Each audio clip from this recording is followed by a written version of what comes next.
नमः संस्कृताय triple S classes में आप सभी का स्वागत है। प्यारे बच्चों, आज हम हमारी पाठ्य पुस्तक दूरवा संस्कृत सामान्यम दसम कक्षाई का पंचदशा पाठा पढ़ेंगे, जो था भगीरथ। इसमें मैंने बताया, आप लोगों को याद होगा कि सूर्यवंश के राजा सगर थे। पहला भाग में पढ़ा चुका हूँ, उसमें पूरा चैप्टर को एक्सप्लेन किया है। जिसने भाई वीडियो ना देखी है वह उसको देख ले। एक शॉर्ट में मैं स्टोरी बता देता हूँ। उसमें था कि सूर्यवंश के राजा सगर थे। उन्होंने एक बार अश्वमेध यज्ञ किया था। यज्ञ के अंत में उन्होंने अपना घोड़ा छोड़ दिया था। वह घोड़ा इधर उधर घूमने लगा तो इंद्र को चिंता हुई कि ऐसा ना हो कि अश्वमेध यज्ञ करने के बाद में सगर जो है वह मेरे समान बन जाए। तो इंद्र को जब चिंता हुई तो इंद्र ने क्या किया कि उनका घोड़ा कपिल मुनि के आश्रम में पाताल लोक में छुपा दिया। अब सभी लोग उनका घोड़ा ढूंढने लगे और ढूंढते ढूंढते जब उनको कहीं नहीं मिला तो राजा सगर के जो पुत्र थे 60,000 पुत्र, उन्होंने पाताल में ढूंढा तो पाताल में कपिल मुनि आश्रम में घोड़े को देखा और मुनि जो थे तपस्या कर रहे थे। तो उन्होंने मुनि को उल्टा ये बातें बोली, उनको दोष ठहराया कि आपने मेरे घोड़े को यहाँ ले आए हो, आप नहीं चाहते कि हम लोगों का यज्ञ सफल हो। तो मुनि ने क्रोध में आकर उनको सभी को 60,000 पुत्रों को भस्म कर दिया। फिर उनके पुत्र उनके कुटुंब में, उनके परिवार में सगर का जन्म हुआ और सगर ने सोचा कि कैसे हम हमारे पूर्वजों को मुक्ति दिला सकें। तो उसने सोचा कि जब गंगा नदी नीचे आएंगी तो उनके जल के प्रभाव से हमारे पूर्वजों की भस्म जो है उनमें मिल जाएगी और उनको मुक्ति मिल जाएगी। तो उस समय पर गंगा नदी जो थी वह पृथ्वी पर नहीं थी। उसने सोचा कि यदि पृथ्वी पर वो वहाँ से गिरेंगी तो पृथ्वी उसका भार वेग नहीं सहन कर पाएगी। तो उन्होंने पहले शंकर जी से प्रार्थना की और तपस्या की। कई हजार वर्ष तपस्या करने के बाद में शिव जी प्रकट हुए। तो शिव जी से उसने बोला कि पहले आप अपनी जटा में गंगा जी को धारण कीजिए, उसके बाद में थोड़ी थोड़ी धार से गंगा नदी को पृथ्वी पर भेज दीजिए।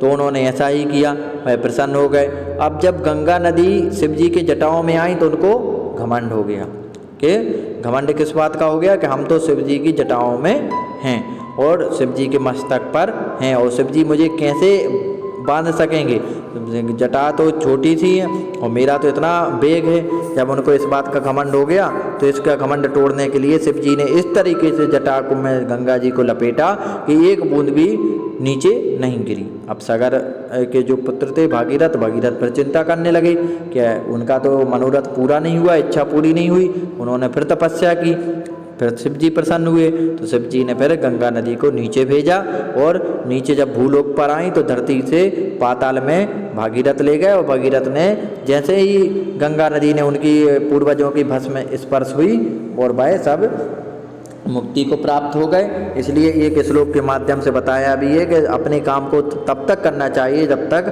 सफलता ना मिल जाए। प्रारभ्यते न खलु विघ्न वयन नीचई प्रारभ्य विघ्न विहिता विरमंति मध्या विघ्नई पुनः पुनरपि प्रतिहन्यमानः प्रारभ्य चोत्तम जना न परित्ययन्ति।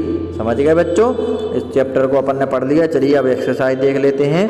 सूर्यवंशस्य राजा कहा आसीत्, सूर्यवंश के राजा कौन थे? तो सगर थे। यज्ञस्य विघ्नं कर्तुम कहा मार्गम चिंतितवान, यज्ञ को विघ्न करने के लिए किसने रास्ता सोचा? तो इंद्र ने। सगर पुत्र कस्य पुरतः अश्वम दृष्टवंता, सगर के पुत्रों ने किसके सामने घोड़े को देखा?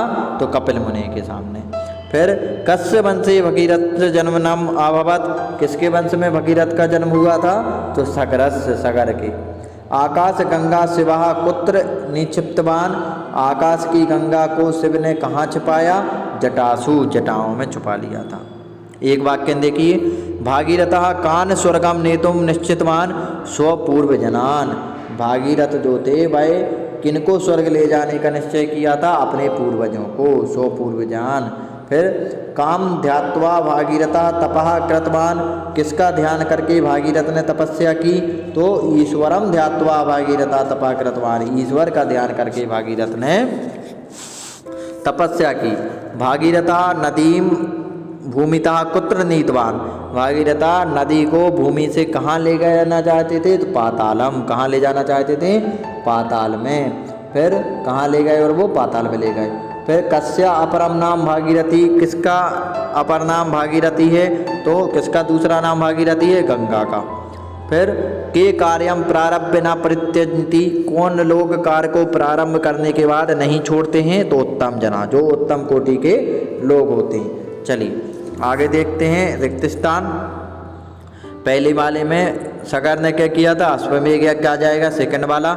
दूसरे वाले में मध्या, तीसरे वाले में तपहा, फोर्थ में आ जाएगा भस्मानी, फिफ्थ में आ जाएगा गंगा।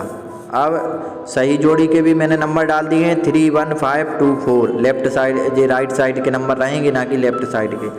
अब आप एक बार इनके बाद आम ना देख लें। पहला वाला ना है, सेकंड आम, थर्ड ना, फोर्थ आम और फिफ्थ वाला ना है। यह एक्सरसाइज है बच्चों। वीडियो अच्छी लगी हो तो वीडियो को लाइक करना बिल्कुल भी ना भूला करें। आप लोग वीडियो को लाइक करें, शेयर करें, सब्सक्राइब करें, और जिसने भी अभी तक मेरे चैनल को सब्सक्राइब नहीं किया है वह सब्सक्राइब कर ले, जिससे आने वाली वीडियोज़ की नोटिफिकेशन आपको समय समय तक मिलते रहें। ठीक है बच्चों, आप लोग स्वस्थ रहें, मस्त रहें। नमः संस्कृताय, जयतु संस्कृतम, जयतु भारत।